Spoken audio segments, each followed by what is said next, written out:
Good evening and welcome. Tonight we will be going over the history and geography of Central Equatoria in South Sudan. If you saw yesterday's video, I accidentally teased what's going to be tomorrow's video in Ethiopia. My bad. Ignore that if you saw that yesterday. Today we're talking about South Sudan.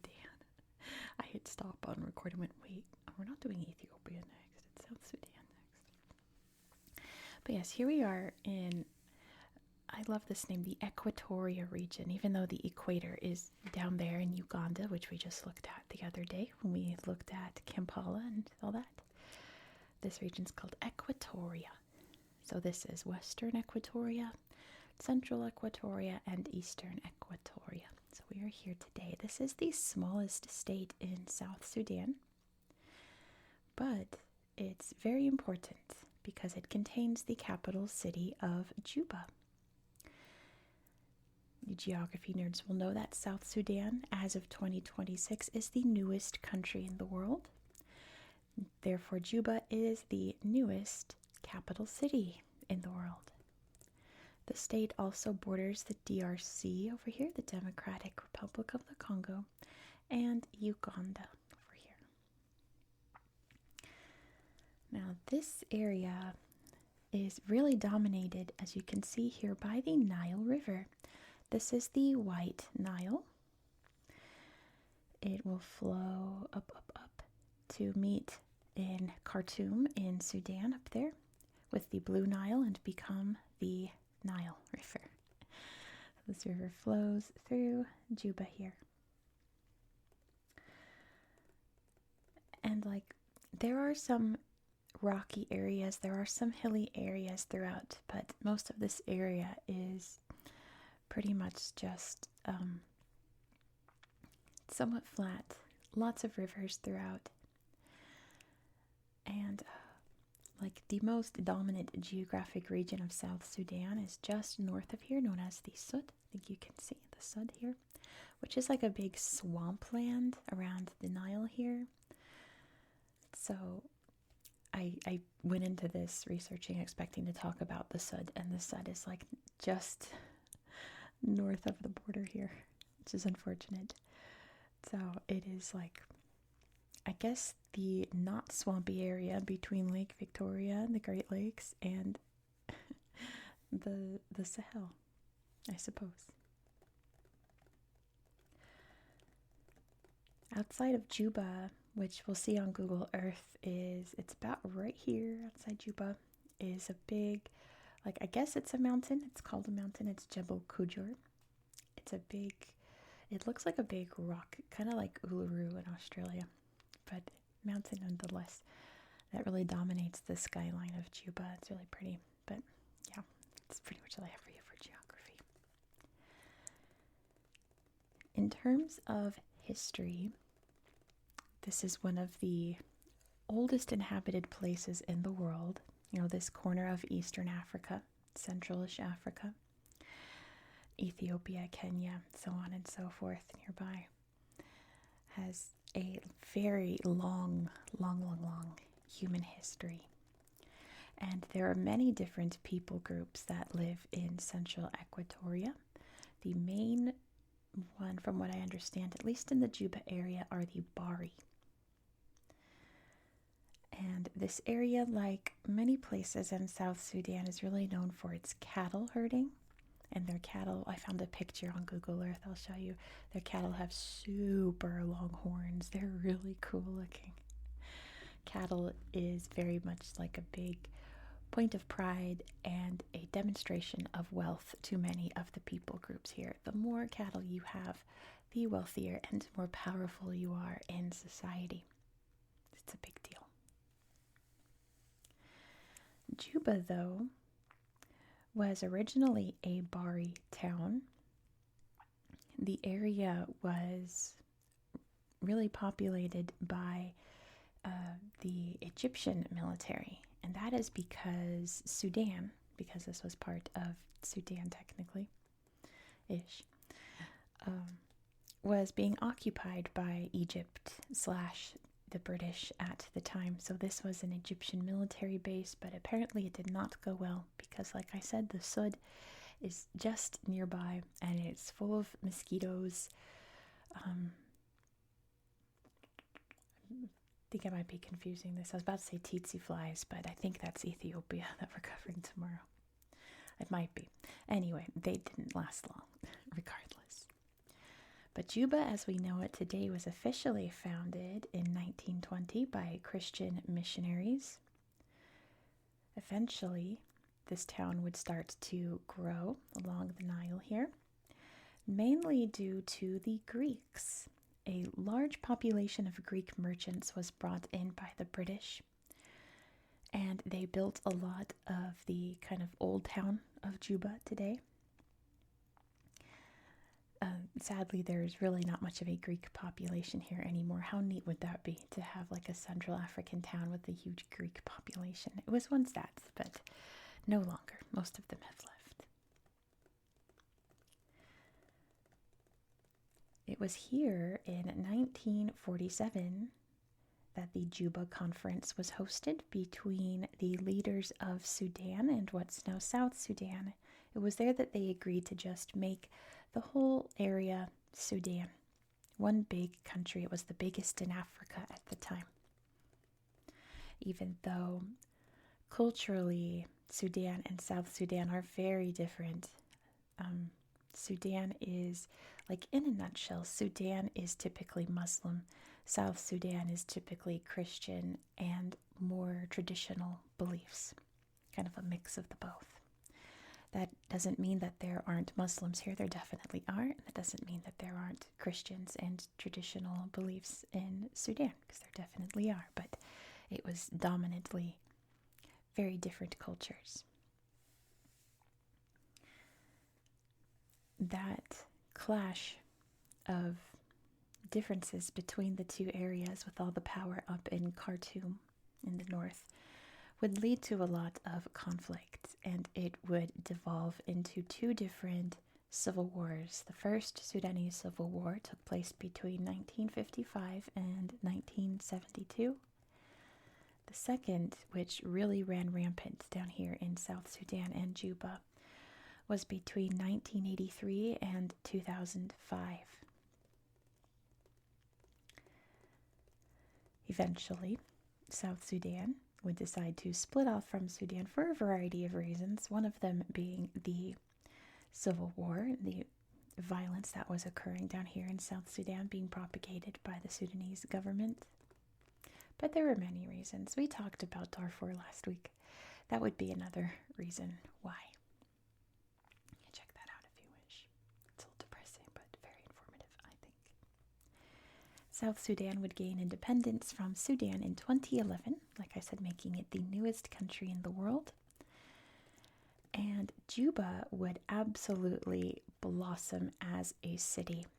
Post-Civil War in 2005, kind of like between 2005 2010, there was a lot of movement into the city, of peoples from around the more rural areas coming here for work. And there was a big refugee population from what I understand, that just stayed. So industry here really blossomed. And then after independence, between like 2012, 2013, it jumped in population, infrastructure, in leaps and bounds. It was the fastest growing city in Africa at that time, but that came to a screeching halt in 2013 when civil war broke out in South Sudan, one side being led by the president, the other by the vice president. And that civil war would last until 2018. But that doesn't mean that the tension is gone. It's definitely still there. And it has led to a lot of corruption in the country. A lot of money going to people's pockets instead of the country and its civilians. It's a whole to do in South Sudan. But from what I've seen, because I watched some tourist videos here in Juba, it seems like a very happy, charming little place. I did read from one tourist website that a lot of places don't allow you to take pictures, which I suppose in an area with, you know what I've noticed? Lots of areas that have corruption in the government don't like you taking photos in major cities. I've noticed that in a couple places that I've researched. Apparently, Juba is one of them. But I've read that the food is amazing, the people are incredibly, incredibly friendly, and that nowadays, here in 2026, you can walk around Juba and feel pretty safe for the most part. Not, let me rephrase that. Probably as much danger as you would be walking around like New York City. Like you got to worry about pickpockets and petty crime and stuff like that. Nothing too extreme here in Juba. But some other interesting facts about Central Equatoria as a whole is that it wasn't always called Central Equatoria. At first, for a long time, this area was called Bahr el Jabal, which is a name of the tributary of the Nile here that flows up here in Juba. It was renamed to Central Equatoria in 2005. But in 2015, they split up this state into 3 different states. And they didn't change it back until 2020. So I'm very lucky to have a map that shows Central Equatoria and not the 3 split up states. I think this book's from 2021, so I'm lucky in that. But that is, in a nutshell, the history of Central Equatoria. Now, there aren't a ton of pictures on Google Earth to show you, but the ones I did find are really great. So why don't we hop over to the tablet and let's check it out. Let's go. Here we are in Central Equatoria. But let's start by zooming out so you can see exactly where we are in the world. Here is South Sudan, which is of course south of Sudan. And you can see it is just below the Sahel region, beneath the Sahara Desert, and deep in the more forested, almost into the Congo rainforest there, belt of Central Africa. Ethiopia is just next door. We're going there tomorrow. And like I said, Uganda and the DRC are down there. There's the CAR, the Central African Republic. Yeah, that is where we are in the world tonight. You can see Lake Victoria just down there. And you can see the Nile River snaking up into the Mediterranean through Egypt up there. So let's head over to Juba. Now let's see, where shall we look first? Let me show you this bridge. Oh, also, if you saw yesterday's video, when I was like, why aren't things popping up? It's because now whenever I restart Google Earth, it sets it to exploration mode and not everything mode. So now everything will pop up. Thanks, Google Earth. Figured that out. This is the newest bridge over the Nile, the Freedom Bridge. Opened in 2022. And it's a nice big old bridge. Like many places in Africa, most of these photos are selfies, which is great. It's wonderful. It's a good one. But I more want to see the places than the faces, you know? Even though they're lovely faces. I'm trying to look at the area, you know. But here's an interesting site here in the Nile River, and I read a lot of articles about it. There's another major bridge up here that doesn't have a slideshow. That's like oh, never mind, it does. Well then, it does have a slideshow. That has never popped up while I've been researching. How interesting. There it is. It's bright blue. But up here is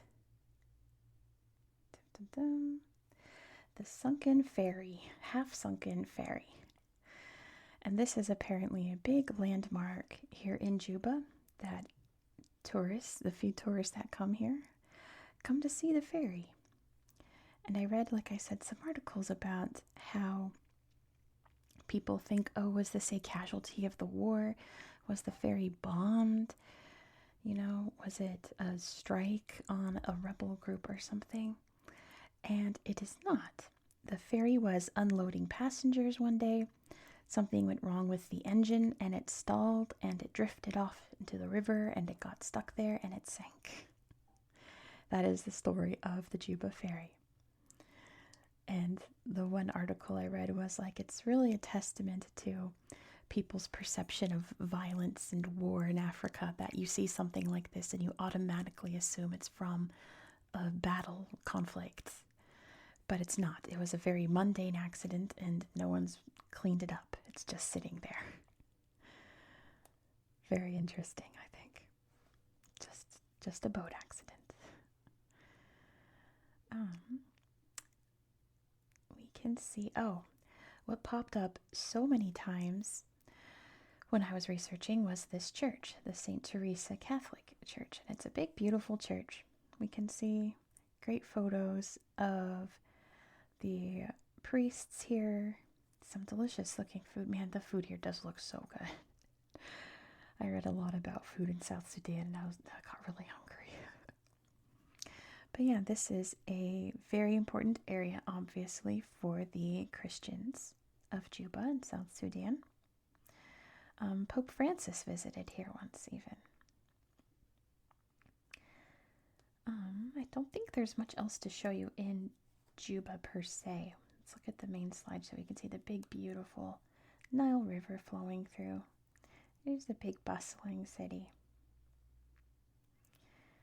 You see, it's not bad. There's a big minaret there. Beautiful Nile. I'm waiting for the selfies to pop out. Or a picture of there we go. See the big mountain in the background? It's really pretty. Whenever you Google Juba and you see pictures of the skyline, you see that beautiful rock in the background. Unfortunately, the only picture associated with it is a selfie. But it's over here. Right here. Jebel Uri, it says. But yeah, big old rock right there. I guess, I suppose it's a mountain, but it's one of those, I forget the word for it, where it's not part of a range, it's just there. There's a word for that, but I forgot. Let me find the cows, because that's my favorite picture.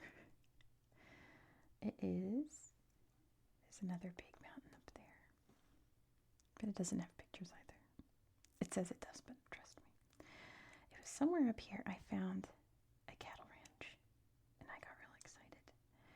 Watch it not appear. Oh, that would be terrible, wouldn't it? I hyped up these cows so much. We'll find it. You'll find it. It's somewhere here along the Nile, I think. These villages sadly don't have slideshows. And a lot of the towns here along the Nile don't either. Yeah, there's not much to see here in South Sudan. We're gonna find it. That big mountain keeps distracting me. A clearing. I bet you there's no pictures there. I wonder what would happen if I just typed in like cattle ranch. Like just cattle. Let's see what pops up. Ha ha ha ha ha ha. I think this is it. That sounds about right. Yes, that's it. Look at these cows. My plan worked, yes. Look at these horns. Isn't that amazing? Little goats too. How cute. Look at them all. Amazing. So many. It looks like sheepies too. And goats. No, I think those are all goats. Yeah, those are so impressive. Look at them all. I'm not sure if the cultures in Juba do this, but I know others in South Sudan will place the cow skulls. How cute, my gosh. Place the cow skulls on their graves of important leaders and such. Oh, he's making the horns there with his arms. Yeah, because it's so like a symbol of the culture here. This one's wonky. I love the cows. They're so cute. All right. The only other place to show you is the other major city in South Sudan, in central Equatoria, and that is Yei, which is over here. Maybe if I get rid of this, it'll eventually show me the city. You good? With the airports there. Make sure everything is on. Here, let's go like this. Nope, what the...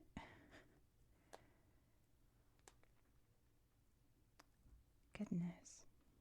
Well, here it is. Goodness. Maybe this has a slideshow there for Kembe. It sure does not. How about this? There's the center road. Has those images. Okay, then. I guess Google Earth said we're not looking at this town today, and that's fine because the pictures weren't great, but at least they were pictures, right? So that's pretty much all that I have to show you tonight. Guess we're cutting it off there. But thank you so much for watching. If you enjoyed this style of content, please consider subscribing.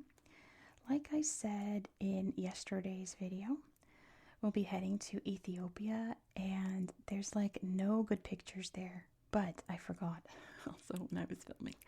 I don't know where my mind was. There's an incredible UNESCO site in this part of Ethiopia that we're going to, and it's my favorite kind of site. Yes, indeed, it is a stone circle. So even though there's not much to see over there, I'll decide while I'm filming the video. I'm about to do it right now. If I'm just going to pull out Google Earth and show you the photos from that archaeological site on Google Earth. Because that's like it. There's nothing else to show you there. It's just little tiny villages and such. So, bordering the lake region here. Anyway, it sounds like my neighbors are making noise. So I guess I'll wrap this up. Please don't forget to give this video a thumbs up. Let me know your thoughts down below in the comments as well. I hope that you found this video to be relaxing and educational, and I hope that you have a good night. Good night.